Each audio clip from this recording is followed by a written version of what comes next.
Hey everybody, we are going to be covering 16 tips and tricks to crush your Vessel of Hatred start. There is so much to cover.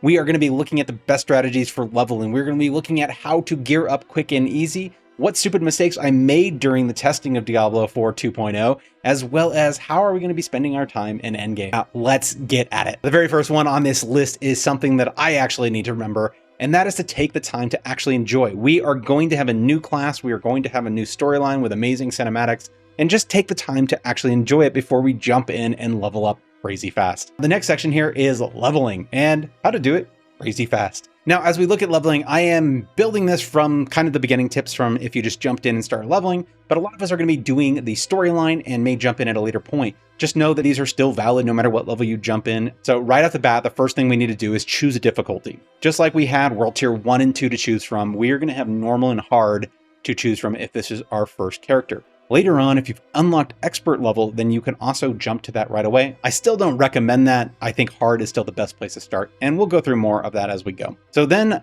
when do we jump between difficulties? So if we're starting, let's say hard, and we want to know when to go to expert. For this, expert's going to open up around level 10 for your first class, and if you haven't opened it with a previous, as I mentioned, and then you can jump in right away. I do push this off probably about 10 to 15, because I like doing it right after I finish the class quest, so that I can go get that giant power boost and then jump into expert and have not hurt my clear times at all. The last area in leveling from 1 to 60 is going to be penitent, and you can jump into that as soon as you get to level 50. It is pretty easy to do there. You are going to have a more complete build and make sure you have aspects and tempers on as many things as you can, but it is a good transition with a nice boost of things that you get. Now, as we're leveling, where is the best place to spend our time? And I still think it's going to be Maiden. When you're leveling up right away, targeting Helltides and especially going after the Maiden is going to give you your biggest benefit for leveling as well as gearing. Now, sometimes you get to the Maiden and there is no Maiden there, and it is not helpful to have a level 1 character try to take down the Maiden by yourself. Even if you can do it, it can be very challenging and take a long time. The ideal for Maiden is to have other people help you clear it faster, so you get rewards faster, you're leveling faster and everything. If there's not people around, then what I would continue to do is still just run the Helltides, but go after chests. Chests give you a nice boost of experience when you open them, so just kind of killing monsters as you go and opening the chests get that boost.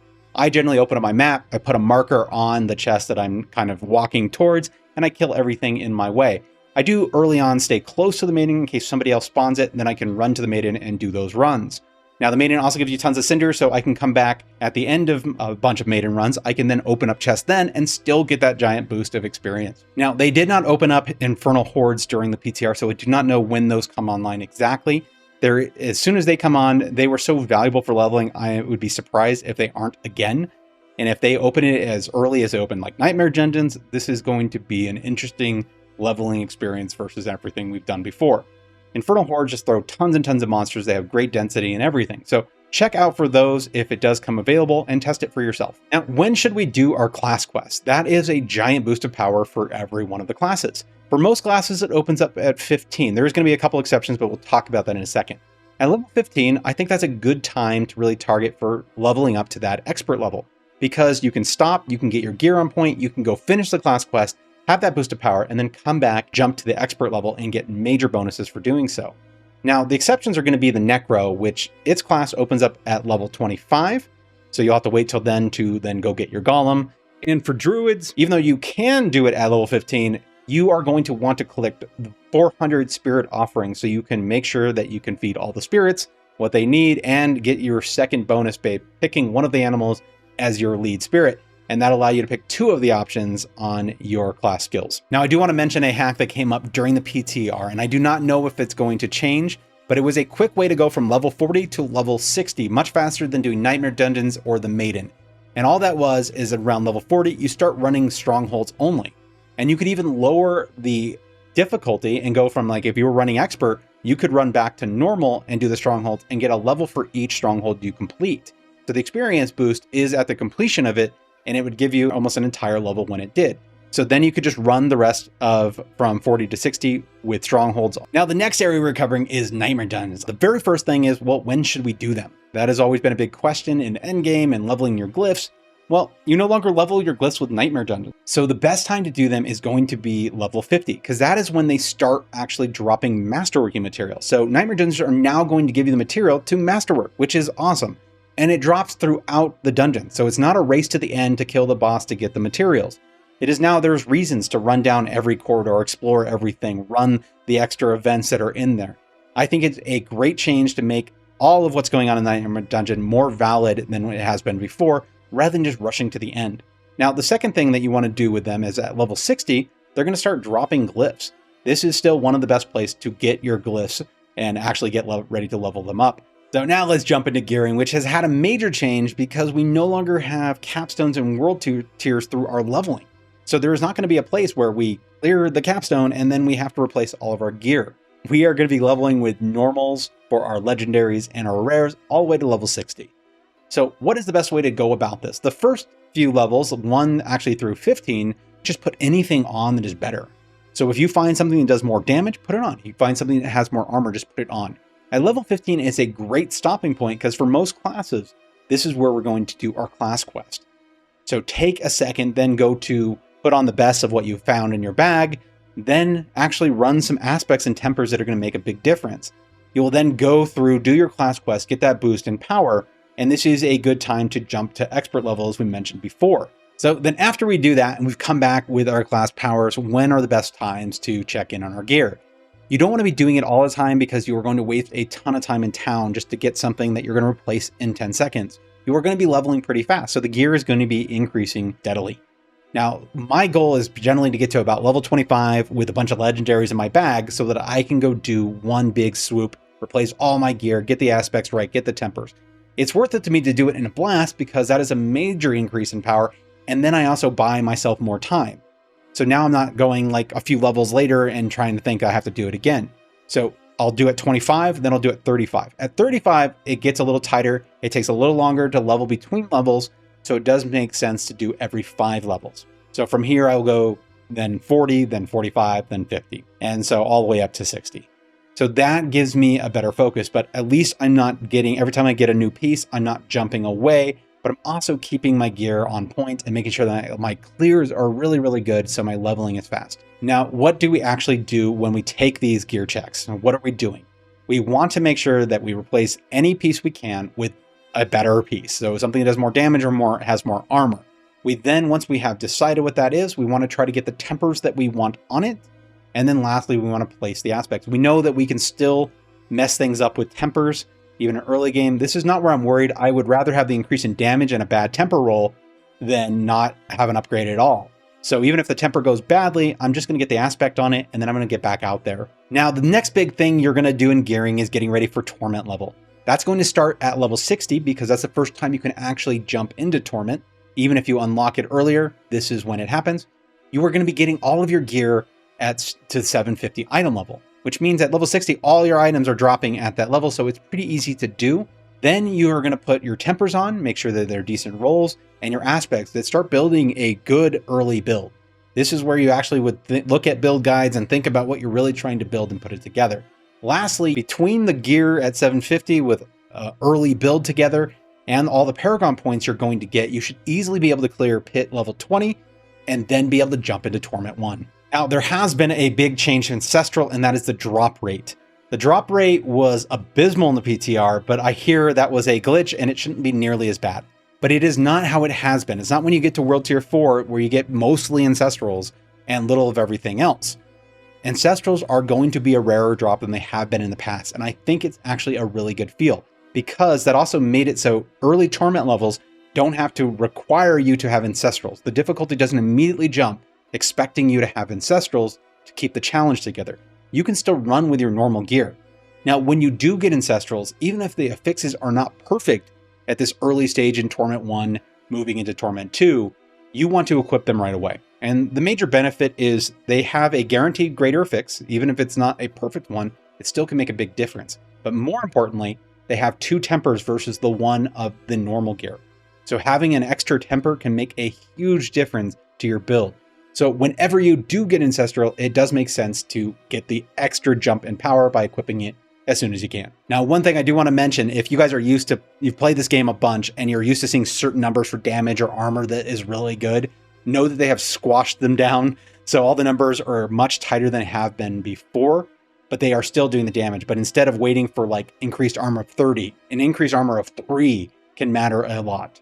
So the next area we are covering is crafting, and there is a new feature, Rune Words. I do want to describe quickly how it works, because understand, you will start dropping pieces. These are going to go into your gem slots. They can only go into items that have 2 slots because you need a top and you need a bottom to make them work. But what happens is the top part is a trigger. It'll say when these things occur, we build up these points.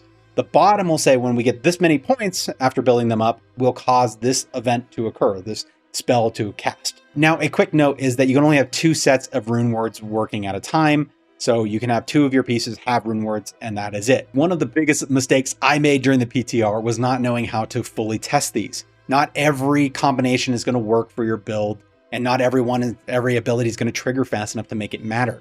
So how do we test this? Instead of going out and I was just kind of like using the ability and see if it's trigger and see the effect, and that's not always clear. They've actually put a box right above your skills that is a purple box, and what happens as it's triggered, the box starts to fill up. When it gets to the top, it then casts the ability that you're trying to trigger. Now, if that line is not moving at all, then that trigger is not working for you in any way. If it's not moving fast enough, it doesn't fill that bar up fast enough to get the skill cast often, so it actually has a benefit to your build, you may be better off just going with gems. Now, speaking of mistakes, I did make yet another one, and that was masterworking. So up till now, masterworking has been kind of hard to get the materials for. Like, yes, it's a lot of grinding, and I always try to maximize things when I have to grind a lot because I do want to minimize my grind time. I kept feeling like I had to hold onto my masterworking material till I got ancestrals or got the uniques that I really wanted. Because masterworking opens up earlier, as soon as you're running nightmare dungeons after level 50, you can start collecting those. We'll also be opening the hordes. I hope they're as good as they have been with getting masterworking materials, but you should have a decent amount. These can make a solid difference if you are trying to push the pit to a level to open up the next tier level. So instead of waiting till everything is the best or the gear I really want to be my final, I found more reasons to kind of push up the levels and also make sure that what I did masterwork, where I get that bonus of 25%, is something that really does add a big difference to my build.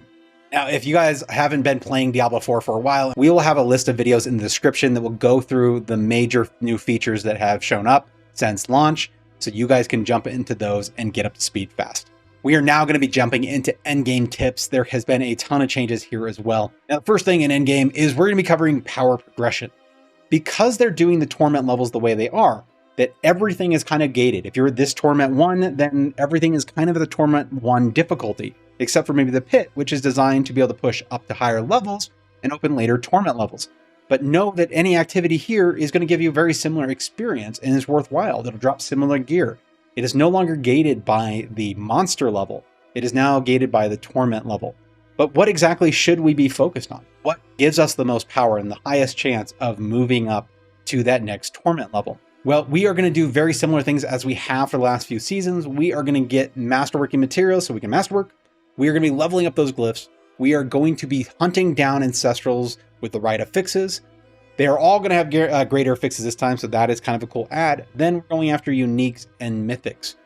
Now, these are all activities you can do at any time. I do see it more as a menu than it ever has been before. Now, in which order do I recommend these? Because even though it's a menu and as you get bored of one thing, you can jump to another thing, there is going to be things that add more power faster and can help you move up the torment levels and unlock even greater levels of gear. So the very first thing I recommend on this, you just got a ton of Paragon points. You put them through those boards. Now is time to get the glyphs that you need. So you will have to go hunt down those glyphs. And the best places, as I can tell right now, are going to be the Maiden and Nightmare Dungeons. Even though we're not leveling up glyphs in Nightmare Dungeons, they still had a decent drop rate. So you do want to go collect those glyphs and get those placed. That will give you the first jump in power. Next, we want to actually run the pit, because at the end of the pit is where we level our glyphs. And now that glyphs can go to level 100, there is a crazy amount of power by pushing these. You also get another radius increase. So not just at level 15 do we get that jump and all the affected by all the nodes it opens up. We get another range at level 45. This is a huge jump in power. And even if you can just open up at first to level 15, and maybe even enough to start pushing to see if you can take on Torment level 2. So the next thing that I would focus on in this order would then be actually targeting getting Masterworking material. I'm hoping that Infernal Hordes still are as great as they have been. I would start there, but you can also run Nightmare Dungeons and do those full clears and kind of test for yourself what is giving you the best benefit for your time. Now, for Masterworking, it's still a good benefit to gear up things that are you're gonna keep for a while. So if you have any Ancestrals or you have Uniques that you found that are really working for your build, feel free to Masterwork those first. But as I said before, there is more reason to then use Masterworking to push the levels of the pit to open up the next Torment level. After this, we are just going to be hunting gear. So now it's going to matter to do Infernal Hordes and Maiden to get a ton of gear options and hope for those Ancestrals, and still we can start capping out our build. Now, these do make a huge difference, as we know, but by the time you get even a few Ancestrals, and you've been pushing your glyphs to 15 plus, you should be able to push to Torment 2. Now, the last thing is going after Uniques and Mythics, and that's from bossing as usual. The difference here is that the cost for loading a boss in Torment 1 is the same as Torment 4, but the benefit increases massively as you keep moving up. So for this reason, I would actually hold off until I was able to do at least Torment 2, if not 3, before I really got focused on bossing. But later, for most optimal, you do want to run higher levels and hopefully in a rotation with some other players. Now, I do want to mention very quickly that you still have to go get bossing materials, and traditionally that has been better to get from Tree of Whispers or running Helltides. Now, when do we actually move up Torment levels? Because it's not just being able to unlock them that is going to matter for this choice. It's not if I can do the pit at that level, because maybe you can barely do the pit at that level and you'll be able to throw everything in it and have full, and your clears aren't that great, but you were able to do it under the clock. You'll open Torment, and the level of monsters at the next Torment level will be at what you just barely got through in the pit. So it may not be beneficial, even though you move up and you can get a major boost in benefits. If you can clear at the same rate, you're not going to see that. So it actually might matter to come back and stay in the Torment level that you're currently in and keep grinding for some of the things that we talked about that are going to make you more and more powerful. Now, glyph leveling has also changed. And if you want to maximize this, you do have to understand something about how it works. It is no longer going to be based on glyph experience. It is unlocked in the pit. So as you do pit levels at the end, you get the same little bubble, and then you get the glyph leveling thing in the middle.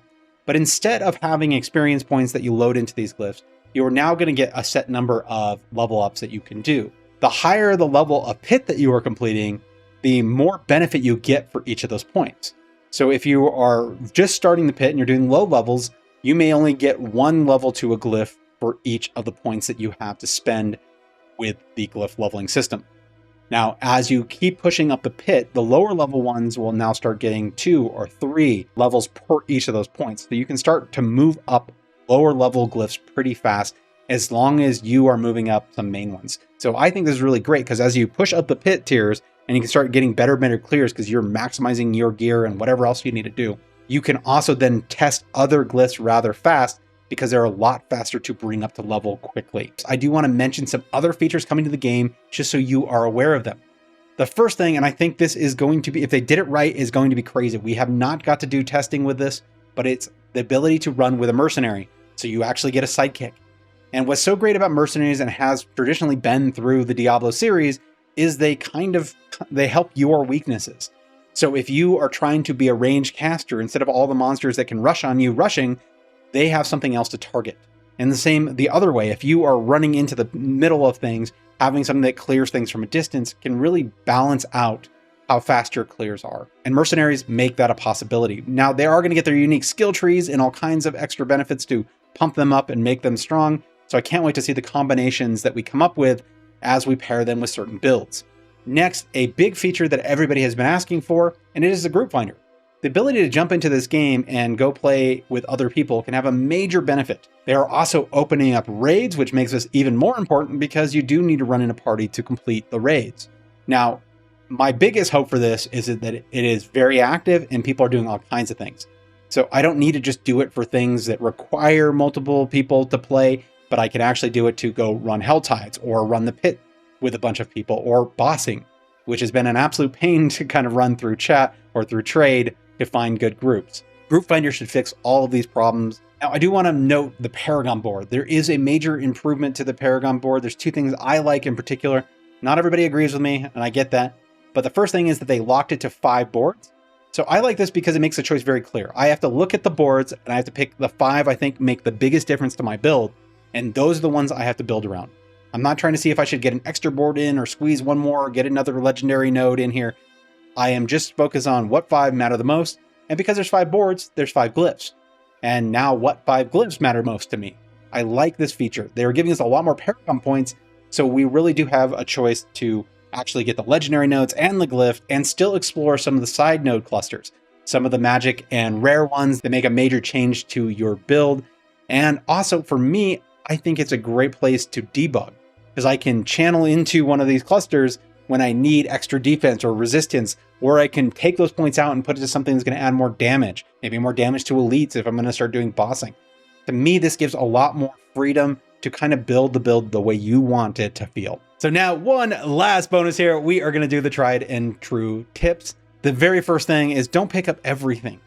When you get to levels where the rares don't matter, don't pick them up. Just pick up legendaries. It'll save you a ton of time of sorting stuff at the town that you really don't need. You're going to have, if you're just steadily playing and building, you're going to have plenty of materials. You don't need to worry about breaking down every, uncommon and rare that you find, especially if you're not even looking at it to equip it. Now, the next one comes from one of my favorite creators. That's Rax Anarax, and that is the town is lava. The more time you spend in town, the less time you are leveling or getting more power. So if you can decrease the number of times you go to town, you can definitely speed up your overall progress and your feeling of momentum and power in the game. Now, when it comes to speeding up the game as a whole, one of the best things you can do, hands down for any build, is to add movement speed to the build. Make sure that your boots are actually rolled with movement speed and that you temper them with the extra shot of movement. That can make a huge difference to how fast you're moving through the game as a whole. Now, if you want even more movement speed after this, you can also get an amulet that has movement speed and temper that with movement speed, and you can be moving crazy, crazy fast. It is ideal for farming, but later on when you're trying to push for power, you may want some of those slots back. I would just make sure you keep them on the boots. That's always going to make a huge difference. Now, between leveling experience and early game gear, there is no better place to start leveling than Helltides. If you guys want to get the most out of leveling for this season, make sure you catch this video where we go over the 16 tips and tricks to level up crazy fast in Helltides. Now, a big note on this video, profane mine cages and holy bolts are no longer a thing, so when those come up, just ignore them and move on to the next tip.